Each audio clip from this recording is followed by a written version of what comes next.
ഇത് റെഡിയാക്കിയിട്ട് എടുക്കാൻ വേണ്ടിയിട്ട് ഇതിലേക്ക് നമ്മൾ ചേർക്കണ എല്ലാ സാധനങ്ങളും എപ്പോഴും നമ്മുടെ വീട്ടിൽ തന്നെ ഉണ്ടാവുകയും ചെയ്യും. ഇത് റെഡിയാക്കിയിട്ട് എടുക്കാൻ വേണ്ടിയിട്ട് റവ വേണം, പാല് വേണം, ശർക്കര വേണം, നെയ്യ് വേണം. നെയ്യ് വളരെ കുറച്ച് മതി കേട്ടോ. അപ്പോൾ ഇത്രയ്ക്ക് സാധനങ്ങൾ ഉണ്ടെന്ന് വെച്ചിട്ടുണ്ടെങ്കിൽ ഇത് നല്ല ഈസി ആയിട്ട് റെഡിയാക്കിയിട്ട് എടുക്കാൻ പറ്റും. കഴിക്കാനാണെന്നുണ്ടെങ്കിൽ നല്ല ടേസ്റ്റ് ഉണ്ട്. ഇത് വായലിട്ട് കഴിക്കുന്നത് അലിഞ്ഞു പോകും. അത്രയ്ക്ക് ടേസ്റ്റാണ് ഇത് കഴിക്കാൻ വേണ്ടിയിട്ട്. അപ്പോൾ നമുക്ക് നോക്കാം ഇതേനെ റെഡിയാക്കാന്ന്. ഇത് റെഡിയാക്കാൻ വേണ്ട സാധനങ്ങൾ എന്തൊക്കെയാണെന്ന് നോക്കാം. ഞാനിവിടെ 1 കപ്പ് റവ എടുത്തിട്ടുണ്ട്. ഞാനിവിടെ വറുക്കാത്ത റവയാണ് എടുത്തേക്കുന്നത്. അപ്പോൾ ഞാനിവിടെ 250 ml മെഷറിംഗ് കപ്പിൽ 1 കപ്പാണ് എടുത്തേക്കുന്നത്. ഇതിന് അങ്ങനെ മെഷറിംഗ് കപ്പ് തന്നെ വേണമെന്നില്ല. ഇപ്പോൾ നിങ്ങളുടെ അടുത്ത് മെഷറിംഗ് കപ്പ് ഇല്ലയെന്ന് വെച്ചിട്ടുണ്ടെങ്കിൽ നമ്മൾ ചായ കുടിക്കുന്ന ഗ്ലാസ്സിൽ 1 ഗ്ലാസ് റവ ഇടുക. പിന്നെ അതിലേക്ക് പാല് വേണം. 1 കപ്പ് റവ എടുക്കുമ്പോൾ അതിലേക്ക് 2 കപ്പ് പാല് ചേർക്കണം. അപ്പോൾ നിങ്ങൾ സാധാരണ നമ്മൾ ചായ കുടിക്കുന്ന ഗ്ലാസ്സിലാണ് ഇപ്പോൾ റവയുടെ അളവ് എടുക്കണമെന്ന് വെച്ചിട്ടുണ്ടെങ്കിൽ ആ സെയിം ഗ്ലാസ്സിൽ തന്നെ 2 കപ്പ് പാലിടുക. അതിപ്പോൾ തിളപ്പിച്ച പാലായിരുന്നാലും കുഴപ്പമില്ല, തിളപ്പിക്കാത്ത പാലായിരുന്നാലും കുഴപ്പമില്ല. പിന്നെ ഇതിലേക്ക് നെയ്യ് വേണം. നെയ്യ് ഞാൻ ഇതിലേക്ക് ചേർക്കുന്ന സമയത്ത് എന്തോരം ചേർക്കണമെന്നുള്ളത് പറയാം. പിന്നെ ടേസ്റ്റിന് വേണ്ടിയിട്ട് ഞാനിവിടെ കുറച്ച് ചെറിയ ജീരകവും ഏലക്കായയും കൂടിയിട്ട് പൊടിച്ചെടുത്തിട്ടുണ്ട്. ഒന്നല്ലെങ്കിൽ നിങ്ങൾക്ക് ഇനിയിപ്പോൾ ചെറിയ ജീരകത്തിൻ്റെ ടേസ്റ്റ് വേണ്ടാന്ന് വെച്ചിട്ടുണ്ടെങ്കിൽ ഏലക്കായ മാത്രം ചേർത്താൽ മതി. ഇനിയിപ്പോൾ ഏലക്കായുടെ ടേസ്റ്റ് വേണ്ടാന്ന് വെച്ചിട്ടുണ്ടെങ്കിൽ ചെറിയ ജീരകം പൊടിച്ചത് ചേർക്കാം. അത് ടേസ്റ്റിന് വേണ്ടിയിട്ടാണ് ചേർക്കുന്നത്. അപ്പോൾ അത് നമ്മുടെ ഇഷ്ടത്തിനനുസരിച്ചിട്ട് നിങ്ങൾക്ക് ചേർത്ത് കൊടുക്കാം. ഇനിയിപ്പോൾ രണ്ടിൻ്റെ ടേസ്റ്റ് വേണ്ടാന്ന് വെച്ചിട്ടുണ്ടെങ്കിൽ അത് രണ്ടും ചേർത്തില്ലെങ്കിലും കുഴപ്പമില്ല. പിന്നെ ഇതിലേക്ക് ഒരു 2 നുള്ളു ഉപ്പും കൂടിയും ചേർക്കണം. അതിൻ്റെ ഇതെല്ലാം കൂടിയിട്ട് നമ്മൾ മിക്സ് ചെയ്തിട്ട് ഒരു മാവ് ഉണ്ടാക്കിയിട്ട് അത് നല്ല കനം കുറച്ച് പരത്തിയിട്ട് അതൊരു ഷേപ്പാക്കിയിട്ട് കട്ട് ചെയ്ത് പിന്നെ അത് നമ്മൾ ഫ്രൈ ചെയ്തിട്ട് എടുക്കും. അത് ഫ്രൈ ചെയ്തെടുത്ത് കഴിഞ്ഞിട്ട് ഇത് നമ്മൾ ശർക്കര പാനിയിലേക്കാണ് ചേർക്കുന്നത്. ശർക്കര പാനിയോ അല്ലെങ്കിൽ പഞ്ചസാര പാനിയോ ആയിരുന്നാലും കുഴപ്പമില്ല. അപ്പോൾ ഞാനിവിടെ ശർക്കര ഒരു 300 ഗ്രാം ശർക്കര ഇട്ടിട്ടുണ്ട്. ഇതിലേക്ക് 1 ഗ്ലാസ് വെള്ളം കൂടിയും ചേർത്തിട്ട് ഈ ശർക്കര ഒന്ന് അലിയിച്ചിട്ട് എടുക്കണം. അത് അലിയിച്ചിട്ട് എടുക്കുമ്പോൾ ഞാൻ പറയാതെ ഈ വറുത്ത് വെച്ചേക്കുന്നത് നമ്മൾ ഈ ശർക്കര പാനിയിലേക്ക് ഇടാണ് ചെയ്യണത്. അപ്പോൾ ഈ ഫസ്റ്റ് നമുക്ക് ഈ റവയും കൊണ്ടുള്ള മിക്സ് റെഡിയാക്കിയിട്ട് എടുക്കാം. അപ്പം ഇനി ഇതിലേക്കുള്ള മിക്സ് റെഡിയാക്കാൻ വേണ്ടിയിട്ട് ഒരു പാൻ വെച്ചിട്ട് ചൂടാക്കാം. ഈ റവ നമ്മൾ നെയ്യിലാണ് വറുത്തെടുക്കാൻ വേണ്ടിയിട്ട് പോണത്. ഇതിലേക്ക് നെയ്യ് ചേർക്കാം. ഈ നെയ്യ് ഞാനിവിടെ ഇതിനു മുമ്പ് ക്രീമിൽ നിന്ന് നെയ്യ് ഉണ്ടാക്കുന്ന ഒരു വീഡിയോ അപ്ലോഡ് ചെയ്തിട്ടുണ്ടായിരുന്നില്ലേ, ആ നെയ്യ് കേട്ടോ ഇത് തീരാറായിട്ടുണ്ട്. നല്ല മണമുണ്ട് കേട്ടോ ഇപ്പോഴും.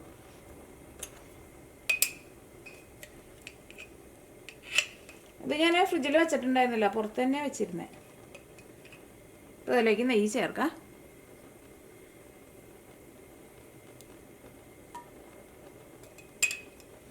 കുറച്ചും കൂടി നെയ്യ് ചേർക്കാം. ഇതിലേക്ക് ഏകദേശം ഒരു 2 ടേബിൾ സ്പൂൺ നെയ്യാണ് ചേർത്തേക്കുന്നത്.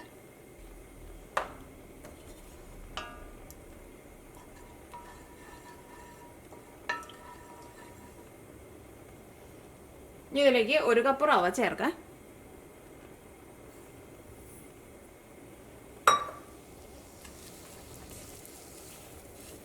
ഈ റവ ഈ നെയ്യിലിട്ടിട്ട് വറുത്തെടുക്കുക. തീ ഒരുപാട് കൂട്ടി വയ്ക്കണ്ട, കാരണം പെട്ടെന്നാണ്ട് കരിഞ്ഞു പോകും റവ. ചെറിയ തീയിലിട്ടിട്ട് ഇതേപോലെ തന്നെ ഇളക്കി കൊടുക്കാം.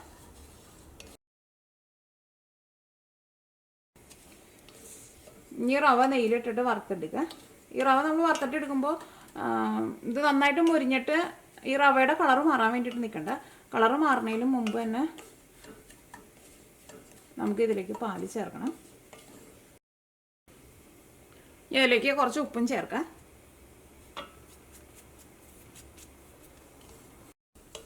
ഉപ്പ് നമ്മുടെ ടേസ്റ്റിനനുസരിച്ചിട്ട്. ഇപ്പം ഞാനിതിലേക്ക് ഒരു 2 നുള്ളു ഉപ്പാണ് ചേർത്തത്. ഇപ്പോൾ റവ ഈ നെയ്യിൽ കിടന്നിട്ട് മൊരിഞ്ഞിട്ടുണ്ട്.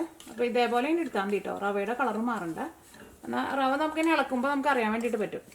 എന്നാൽ ചെറുതായിട്ട് ഒരു മൊരിഞ്ഞ പോലെ നമുക്ക് തോന്നും. അത്രയ്ക്കാണ്ട് മൊരിഞ്ഞാൽ മതി. ആ റവയുടെ ആ ഒരു പച്ച ടേസ്റ്റ് പോകണം. ഇനി തീ കുറച്ച് വയ്ക്കുക, ഒരു മീഡിയം ഫ്ലെയിമിൽ വയ്ക്കുക. ഇനി ഇതിലേക്ക് 2 കപ്പ് പാല് ചേർക്കണമല്ലോ, അത് കുറേശ്ശെ പാല് ചേർത്തിട്ട് ഇളക്കി കൊടുക്കുക. നമ്മൾ പാല് ചേർക്കാൻ വേണ്ടിയിട്ട് പോവാണ്.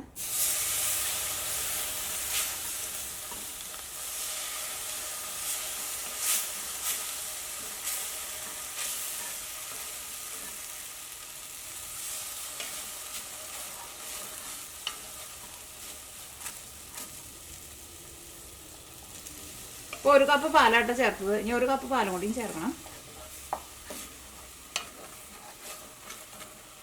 തീ കുറച്ച് വെച്ചില്ലെങ്കിൽ അടിയിൽ പിടിക്കും. 1 കപ്പ് പാലും കൂടിയും ചേർക്കാം.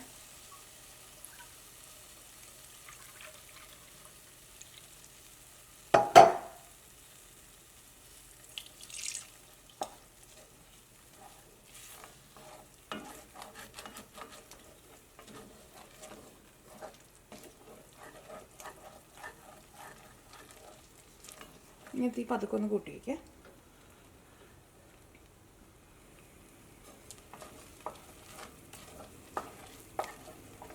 കാരണം ഫസ്റ്റ് പാൽ ഒഴിക്കുമ്പോൾ തീ നന്നായിട്ട് കുറച്ച് വെച്ചു. ആ സമയത്ത് പാൻ നന്നായിട്ട് ചൂടായിട്ടാണല്ലോ ഇരിക്കുന്നത്.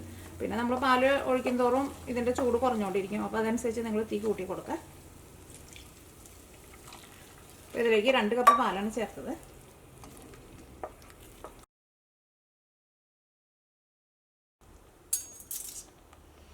ഇനി ഇതിലേക്ക് ഞാനിവിടെ ഏലക്കായും ചെറിയ ജീരകവും പൊടിച്ച് വെച്ചിട്ടുണ്ടായിരുന്നല്ലോ, അത് രണ്ടും കൂടിയിട്ട് 1 ടീസ്പൂണാണ് ചേർക്കുന്നത്.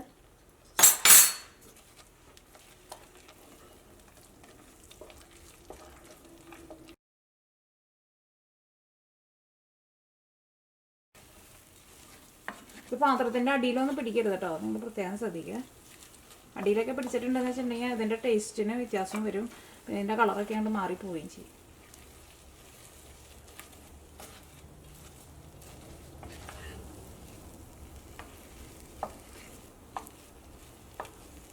ഇപ്പോൾ നല്ല ഡ്രൈ ആയിട്ട് വന്നിട്ടുണ്ട്. ഇനി ഇത് ചെറുതായിട്ട് ചൂടാറി കഴിഞ്ഞ് കഴിയുമ്പോൾ ഇതൊന്നും കൂടി ഒന്ന് ഡ്രൈ ആവും. അത് കഴിഞ്ഞിട്ട് നമുക്കത് ചെറിയ ചൂടോട് കൂടിയിട്ട് തന്നെ ഇതിലേക്ക് നമുക്ക് കുറച്ചും കൂടി നെയ്യ് ചേർത്തിട്ട് ഇത് നല്ല സോഫ്റ്റ് ആയിട്ട് ഒന്നും കൂടി ഒന്ന് നമ്മൾ ചപ്പാത്തിക്ക് കുഴച്ചെടുക്കില്ലേ, അങ്ങനെ കുഴച്ചിട്ട് എടുക്കുക. അത് പതുക്കെ ഒന്ന് ചൂടാറാൻ വേണ്ടിയിട്ട് വെയിറ്റ് ചെയ്യുക.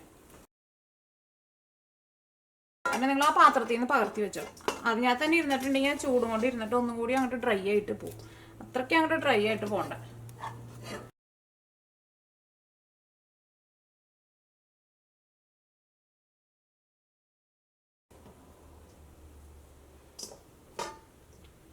ഒന്നുകൂടി ഒന്ന് ചൂടാറട്ടെ. ചൂടാറുന്ന നേരം കൊണ്ട് ഇതിലേക്കുള്ള ശർക്കര നമുക്ക് അലിയിച്ചിട്ട് എടുക്കാം.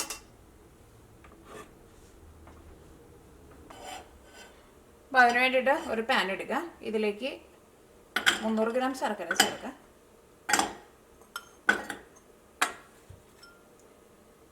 വെള്ളം ചേർക്കുക.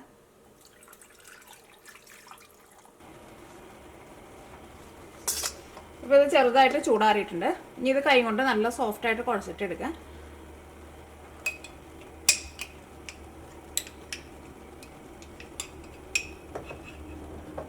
അങ്ങനെ കുഴച്ചെടുക്കുന്ന സമയത്ത് ഞാനിതിലേക്ക് കുറച്ച് നെയ്യും ചേർക്കുന്നുണ്ട്. ഇതിന് ചെറുതായിട്ടൊരു ചൂടുണ്ട്. നമ്മുടെ കൈ കൊണ്ട് കുഴയ്ക്കണ ഒരു ചൂടാവുമ്പോൾ ഇത് ഇതേപോലെ ഇങ്ങനെ കുഴച്ചിട്ടെടുക്കുക. കാരണം ഇത് നല്ല സോഫ്റ്റായിട്ട് വരണം. അല്ലെങ്കിൽ അത് നമ്മൾ ഓയിലിട്ടിട്ട് ഫ്രൈ ചെയ്തെടുക്കുമ്പോൾ ഇതങ്ങോട്ട് വിട്ടുപോകും.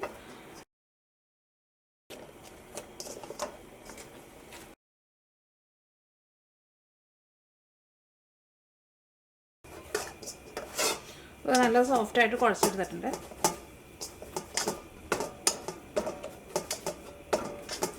അതേപോലെ ഇങ്ങനെ നല്ല സോഫ്റ്റായിട്ട് ഇരിക്കണം കേട്ടോ കുഴച്ചിട്ട് എടുക്കുമ്പോൾ. ഇതൊരു 10 മിനിറ്റ് റെസ്റ്റ് ചെയ്യാൻ വേണ്ടിയിട്ട് വെക്കാം. അപ്പോൾ ഇതിന് ചെറിയൊരു ചൂടുണ്ട്. 10 മിനിറ്റിനുള്ളിൽ ഇതൊന്ന് ചൂടാറി തണുത്ത് വരട്ടെ. അപ്പോൾ ഒരു 10 മിനിറ്റ് റെസ്റ്റ് ചെയ്യാൻ വേണ്ടിയിട്ട് വെക്കാം. അപ്പോൾ ശർക്കര വെള്ളത്തിൽ അലിഞ്ഞിട്ടുണ്ട്. ഇത് വെള്ളത്തിൽ അലിയുമ്പോൾ തന്നെ നിങ്ങൾ തീ ഓഫ് ചെയ്യരുത് കേട്ടോ.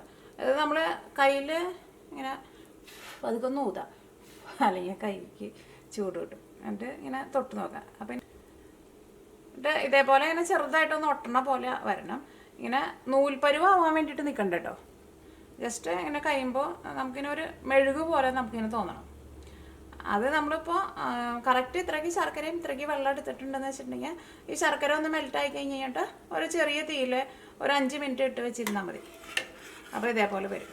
അല്ലെങ്കിൽ ശർക്കരപ്പാനി ഭയങ്കര വെള്ളം പോലെ അങ്ങനെ ഇരിക്കരുത്. അപ്പോൾ ഇതിപ്പോൾ ഒരു കറക്റ്റ് പരുവായിട്ട് വന്നിട്ടുണ്ട്. കാരണം നൂൽപ്പരുവ് ആവാനും നിൽക്കണ്ട.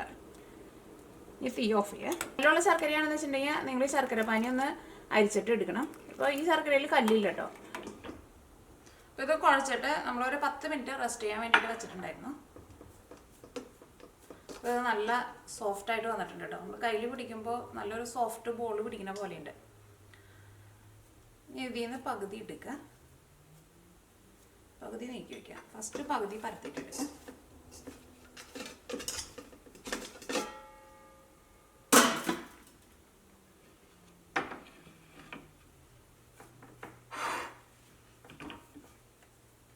ഇത് പരത്തിയെടുക്കുക. അത്യാവശ്യം നന്നായിട്ട് കനം കുറച്ചിട്ടാണ് പരത്തണം, ഒരുപാട് കട്ടിയിൽ പരത്തണ്ട.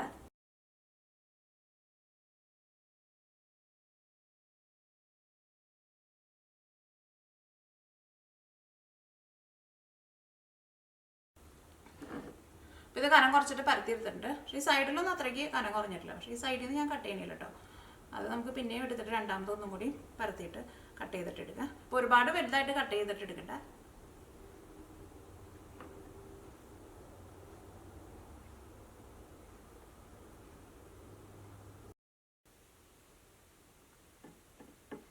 അടിയിലേക്ക് നന്നായിട്ട് അമർത്തി കൊടുത്താൽ അല്ലെങ്കിൽ ചിലപ്പോൾ അതങ്ങോട്ട് നമുക്ക് എടുക്കാൻ വേണ്ടിയിട്ട് പറ്റില്ല, കട്ടായി ഉണ്ടാവില്ല ചിലപ്പോൾ.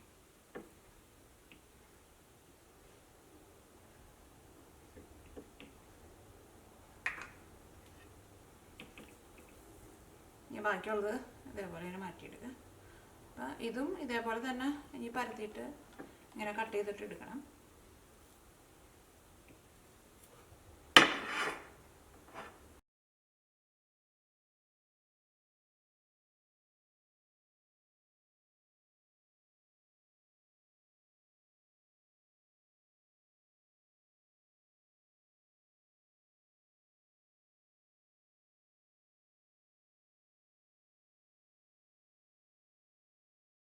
ഇനി ഇത് വറുത്തെടുക്കാൻ വേണ്ടിയിട്ട് ഒരു പാൻ വെച്ചിട്ട് ചൂടാക്കാം. നമ്മൾ പൂരിയൊക്കെ ഉണ്ടാക്കണ പോലെ എണ്ണയിൽ മുക്കി പൊരിച്ചിട്ട് എടുക്കണം. ഇതിലേക്ക് ഓയിൽ ചേർക്കുക. അത് ഏത് ടൈപ്പ് ഓയിലായിരുന്നാലും കുഴപ്പമില്ല. ഞാനിവിടെ സാധാരണ വറുക്കാൻ വേണ്ടിയിട്ട് കോൺ ഓയിലാണ് എടുക്കാറ്.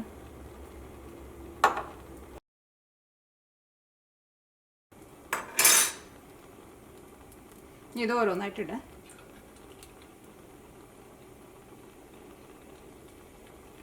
തീ കുറച്ച് വയ്ക്കേണ്ട, തീ നന്നായിട്ട് കൂട്ടി തന്നെ വയ്ക്കുക. കാരണം ഇത് നമുക്ക് ഇനി വേവേണ്ട ആവശ്യമില്ലല്ലോ, ഇത് നന്നായിട്ടൊന്ന് മുരിഞ്ഞ് കിട്ടിയാൽ മതി.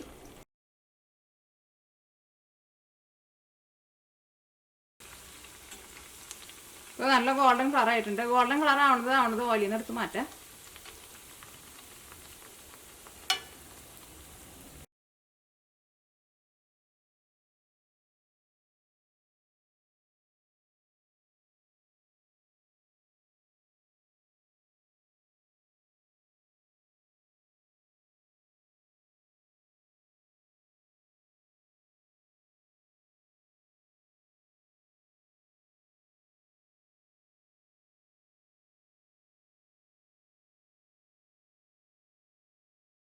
ഇനി ഇത് നമുക്ക് ശർക്കര പാനിയിലേക്ക് ഇടാം.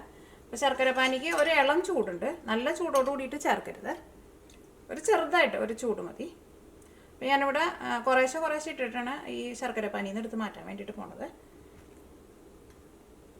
പെട്ടെന്ന് ഇതിൻ്റെ ഉള്ളിലേക്ക് ശർക്കര പാനി ഇതിൻ്റെ ഉള്ളിലേക്ക് പിടിക്കും, കാരണം ഇത് നല്ല സോഫ്റ്റായിട്ടാണ് ഇരിക്കുന്നത്.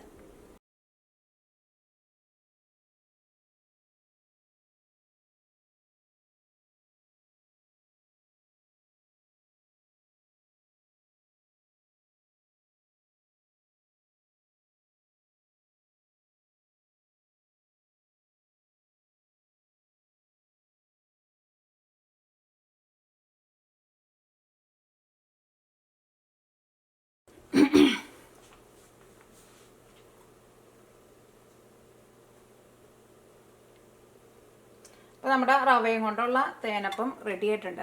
ഇത് റെഡിയാക്കിയിട്ട് എടുക്കുമ്പോൾ രണ്ട് കാര്യം നിങ്ങൾ പ്രത്യേകം ശ്രദ്ധിക്കണം. ഈ റവ നമ്മൾ വറുത്തിട്ട് എടുക്കുന്ന സമയത്ത് ഇതിലേക്ക് നെയ്യ് ചേർത്തിട്ടാണ് റവ വറുത്തിട്ട് എടുക്കുന്നത്. ഒരു ഏകദേശം ഒരു 2 ടേബിൾ സ്പൂണിൻ്റെ അടുത്ത് നെയ്യ് ചേർക്കുന്നുണ്ട്. പിന്നെ അത് കഴിഞ്ഞിട്ട് ഇത് ചെറുതായിട്ടൊന്ന് ചൂടാറി കഴിഞ്ഞ് കഴിയുമ്പോൾ ഇത് കുഴച്ചെടുക്കുന്ന സമയത്ത് ഇതിലേക്ക് നമ്മുടെ കൈമൊട്ടി പിടിക്കുന്നുണ്ടെന്നുണ്ടെങ്കിൽ മാത്രം വളരെ കുറച്ച് നെയ്യ് ചേർത്തിട്ട് നന്നായിട്ട് നല്ല സോഫ്റ്റായിട്ട് കുഴച്ചിട്ടെടുക്കുക. അപ്പോൾ രണ്ടാമത് അങ്ങനെ കുഴച്ചെടുക്കുന്ന സമയത്ത് നെയ്യ് ചേർക്കുമ്പോൾ ഒരുപാട് നെയ്യ് ചേർക്കരുത്. നെയ്യ് ആവശ്യമുണ്ടെങ്കിൽ മാത്രം ചേർത്താൽ മതി. ഞാനിതിലേക്ക് ഒരു 1/2 ടീസ്പൂണിൻ്റെ അടുത്ത് നെയ്യ് ഇത് കുഴച്ചെടുക്കുന്ന സമയത്തും ചേർത്തിട്ടുണ്ടായിരുന്നു. കാരണം നെയ്യ് എങ്ങാനും കൂടുതൽ ചേർത്തിട്ടുണ്ടെന്ന് വെച്ചിട്ടുണ്ടെങ്കിൽ ഈ മാവ് ഭയങ്കര സോഫ്റ്റായിട്ട് വരും. അപ്പോൾ നമ്മൾ വറുത്തെടുക്കുന്ന സമയത്ത് ഓയിലിലേക്ക് ഇട്ട വഴിക്കാൻ ഇത് എല്ലായിടത്തേക്കും സ്പ്രെഡായി പോകും. ഇതേപോലെ ഇങ്ങനെ ഷേപ്പിൽ കിട്ടില്ല. പക്ഷെ ഇതിങ്ങനെ വറുത്തെടുക്കുന്ന സമയത്ത് ചെറുതായിട്ട് ഇങ്ങനെ പൊട്ടിയിട്ടുണ്ടായിരുന്നു. പക്ഷേ അത് കുഴപ്പമില്ല. അത് നമ്മൾ ശർക്കര പാനിയിൽ ഇടുമ്പോൾ അതിൻ്റെ ഉള്ളിലേക്കൊക്കെ ശർക്കര പാനി നന്നായിട്ട് പിടിക്കാൻ വേണ്ടിയിട്ട് അത് നല്ലതാണ്. പക്ഷേ നെയ്യ് എങ്ങാനും ഭയങ്കരമായിട്ട് കൂടിയിട്ടുണ്ടെങ്കിൽ നമുക്ക് ഈ ഷേപ്പിലൊന്നും കിട്ടില്ല. അപ്പം അത് നിങ്ങൾ പ്രത്യേകം ശ്രദ്ധിക്കുക. പിന്നെ ഇതിലേക്കുള്ള ശർക്കര പാനി ഉണ്ടാക്കിയത് ഞാൻ 300 ഗ്രാം ശർക്കര ചേർത്തിട്ട് 1 കപ്പ് വെള്ളമാണ് ചേർത്തിട്ടുണ്ടായിരുന്നത്. എന്നിട്ട് ശർക്കര പാനി വെള്ളത്തിൽ അലിഞ്ഞ് കഴിഞ്ഞ വഴിക്കാണ് നിങ്ങൾ തീ ഓഫ് ചെയ്യരുത്. തീ കുറച്ചിട്ട് കുറച്ച് നേരം വയ്ക്കുക. കാരണം ആ വെള്ളത്തിൻ്റെ ആ ടെക്സ്ചർ അങ്ങോട്ട് മാറിയിട്ട് ചെറുതായിട്ട് നമ്മുടെ കൈമ ഇങ്ങനെ മെഴുക് പോലെ ഒട്ടണ പോലെ വരണം. എന്നാൽ കയ്യിൽ വെച്ചിട്ട് ഇങ്ങനെ നൂൽപ്പരുവാൻ വേണ്ടിയിട്ട് നിൽക്കണ്ട. പിന്നെ നമ്മൾ ഇത് വറുത്തെടുത്ത് കഴിഞ്ഞിട്ട് ഇതിപ്പോൾ ശർക്കര പാനിയിലേക്ക് നമ്മൾ ചേർക്കില്ലേ. അപ്പോൾ ചേർക്കണ സമയത്ത് നിങ്ങൾ എല്ലാം കൂടിയിട്ട് ഒരുമിച്ച് ചേർക്കണ്ട. ഫസ്റ്റ് തന്നെ ശർക്കര പാനിയിൽ ചേർത്ത് നോക്കാം, എന്നിട്ട് കഴിച്ച് നോക്കാം. അപ്പോൾ നമുക്ക് അറിയാൻ വേണ്ടിയിട്ട് പറ്റും ആ ശർക്കര പാനിയുടെ കൺസിസ്റ്റൻസി ശരിയായിട്ടുണ്ടോയെന്ന്. കാരണം ഭയങ്കര വെള്ളം പോലെ ആയിട്ടുണ്ടെന്ന് വെച്ചിട്ടുണ്ടെങ്കിൽ നമ്മളെല്ലാവരും ഒരുമിച്ച് കൊണ്ട് ഇട്ട് കഴിഞ്ഞിട്ടുണ്ടെങ്കിൽ നമ്മൾ ഉണ്ടാക്കിയതെല്ലാം വേസ്റ്റായി പോകും. കാരണം ഇതിൻ്റെ ഉള്ളിലേക്ക് ശർക്കര പാനി കുറച്ച് തിക്കായിട്ട് ഇങ്ങനെ പിടിച്ചിരിക്കണം. അപ്പോഴായിരിക്കും നല്ല ടേസ്റ്റ് ഉണ്ടാവുക. പിന്നെ ശർക്കര പാനിക്ക് പകരം പഞ്ചസാര വേണമെന്ന് വെച്ചിട്ടുണ്ടെങ്കിൽ പഞ്ചസാരയും ചേർക്കാം കേട്ടോ. പഞ്ചസാരയാണ് എടുക്കണതെന്ന് വെച്ചിട്ടുണ്ടെങ്കിൽ 1 ഗ്ലാസ് പഞ്ചസാരയ്ക്ക് 1 ഗ്ലാസ് വെള്ളം ചേർക്കുക. അതും ഇതേപോലെ തന്നെ ചെറുതായിട്ട് ഒരു ഒട്ടണ ഒരു കൺസിസ്റ്റൻസിയിലേക്ക് വരണം. എന്നാൽ മാത്രമേ ടേസ്റ്റ് ഉണ്ടാവുള്ളൂ. അപ്പോൾ ഈ 2 കാര്യങ്ങൾ നിങ്ങൾ പ്രത്യേകം ശ്രദ്ധിക്കുക. അപ്പോൾ നിങ്ങളെല്ലാവരും ട്രൈ ചെയ്ത് നോക്കുക. ഇത് റെഡിയാക്കിയിട്ട് എടുക്കാനാണെന്നുണ്ടെങ്കിൽ വലിയ പാടൊന്നുമില്ല, നല്ല ഈസി ആയിട്ട് റെഡിയാക്കിയിട്ട് എടുക്കാനും പറ്റും. കഴിക്കാനാണെന്നുണ്ടെങ്കിൽ നല്ല ടേസ്റ്റാണ്. ഇത് വായലിട്ട വഴിക്കാൻ അങ്ങോട്ട് അലിഞ്ഞു പോകും. അതേപോലെ ഇരിക്കുക അത്.